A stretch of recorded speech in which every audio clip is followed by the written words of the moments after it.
ನಮಸ್ಕಾರ ವೀಕ್ಷಕರೇ, ನಾನು ನಿಮ್ಮ ಪರಿಮಳಾಚಾರ್ಯ. ವೀಕ್ಷಕರೇ, ನಾವಿರುವಂಥ ಸ್ಥಳ ಯಾವುದಪ್ಪ ಅಂತ ಹೇಳಿದ್ರೆ ಆವನಿ ರಾಮಲಿಂಗೇಶ್ವರ ಪುಣ್ಯಕ್ಷೇತ್ರ. ಕರ್ನಾಟಕದಲ್ಲಿ ರಾಮಾಯಣ ನೆನಪುಗಳು ಇಂದಿಗೂ ಕೂಡ ಜೀವಂತವಾಗಿದೆ.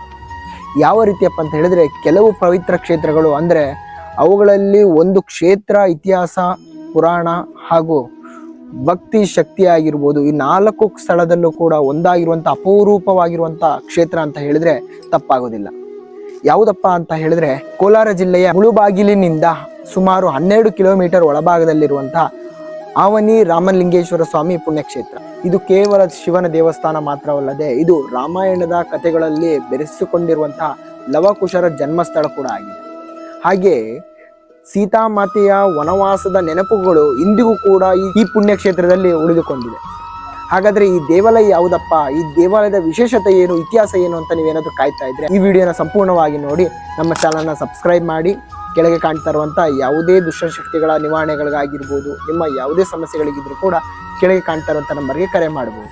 ಬನ್ನಿ ಈ ಅದ್ಭುತ ಕ್ಷೇತ್ರದ ಇತಿಹಾಸವನ್ನು ತಿಳಿದುಕೊಳ್ಳೋಣ. ಏನಪ್ಪಾ ಅಂತ ಹೇಳಿದ್ರೆ, ಅವನಿ ಎಂಬ ಈ ಪದಕ್ಕೆ ಪ್ರಾಚೀನ ದ್ರಾವಿಡ ಭಾಷೆಯಲ್ಲಿ ಭೂಮಿ ಎಂಬ ಅರ್ಥವಿದೆ. ಸೀತಾದೇವಿಯನ್ನು ಅವನಿ ಸುತೆ ಅಂದ್ರೆ ಭೂಮಿಯ ಪುತ್ರಿ ಎಂದು ಕರೆಯಲಾಗ್ತದೆ.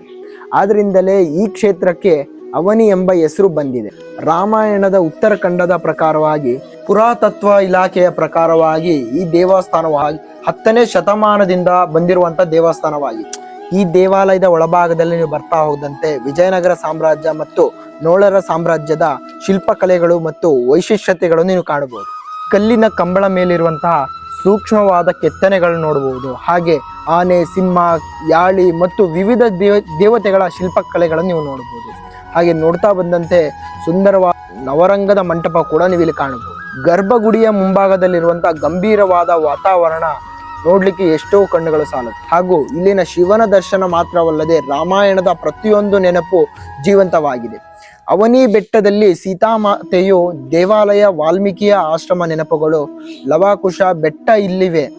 ಹಾಗೆ ಈ ಕ್ಷೇತ್ರವನ್ನು ಇಷ್ಟಪಟ್ಟ ಪವಿತ್ರವಾಗಿ. ವೀಕ್ಷಕರೇ, ಮುಖ್ಯವಾಗಿ ಏನಪ್ಪಾ ಅಂತ ಹೇಳಿದ್ರೆ, ನಿಮ್ಮ ಜಾತಕದಲ್ಲಿರುವಂತಹ ಯಾವುದೇ ರೀತಿಯಂತಹ ದೃಷ್ಟಿದೋಷಗಳಾಗಿರ್ಬೋದು, ಮಾಟಮಂತ್ರ ಪ್ರಯೋಗಗಳಾಗಿರ್ಬೋದು, ಯಾವುದೇ ರೀತಿಯಂತ ಏನೇ ಕೆಲಸಗಳಾಗ್ತಾ ಇರೋ ನಿಮ್ಮ ಜೀವನದಲ್ಲಿ, ಹಾಗಿದ್ರೆ ಹಿಂದೆ ಚಿಂತೆ ಬಿಡಿ, ಕೆಳಗೆ ಕಾಣ್ತಾ ಇರುವಂತ ನಂಬರ್ಗೆ ಕರೆ ಮಾಡಿ ಸಾಧ್ಯವಾದಲ್ಲಿ ನಮ್ಮ ಕಚೇರಿಗೆ ಭೇಟಿ ಆಗ್ಬೋದು. ನಮಸ್ಕಾರ.